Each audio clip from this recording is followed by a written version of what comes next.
Coaches, two great wins so far, first leg na second leg. Mlikuwa mmejipanga vipi kuface Gor Mahia leo? Gor Mahia ile kitu tulikuwa naangalia mara mingi ni formation yao vile wanacheza. Alafu kuna kitu moja advantage sana. Wajua wakati kila mtu anajua utafungwa, you got nothing to lose. Tayari kila mtu anajua ushafungwa. Sasa wewe you got nothing to lose. Sasa hakuna haja uende kwa defend. Umepata? Kama kila mtu anajua unafungwa, wewe enda uka attack sasa. Surprise watu. Kwa sababu tayari kila mtu wewe atapoteza. Mtu anakutana naye rafiki akwambia hii ni ngumu kiambia cha Gor.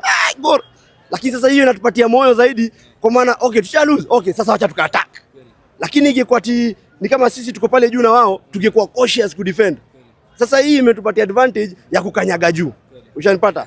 Alafu sasa kulingana na vile anacheza na formation zao 3 at the back, 4 katikati. So pale ni kwa out number numerical advantage, unapiga overload pale kidogo. Alafu kiwanja vile inateleza. Unapata pale ball ikipiga tu hivi, lazima player wako first steps zikuwe very quick. At least utapata kitu. Na kama vile tulisema awali, kila mechi ni finali. So hakuna kuangalia TSG tunacheza na nani na nani. Ni huyu tuko naye. Tunapangana na huyu, tunamotivateana na huyu.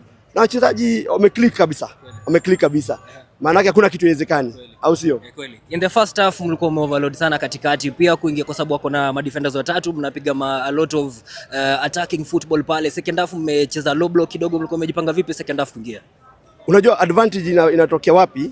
They have a very good formation, but now the advantage inatokea wakati those 4 midfielder unapata kuna defensive midfielder wengi. Ushanielewa? Morrison, Juma, kuna defensive midfielder wengi na wako katikati ya kiwanja. Lakini ingekuwa ni more of attacking players wako pale, ingekuwa na shida zaidi. Lakini kama iko na defensive, despite wako juu, the mentality always bado inakuwa ya defensive. Ushanipata? So ni kama anakuleta block hapa katikati. So it's more or less like wame replace the back four. Na hapo. So pale bado inatupatia advantage.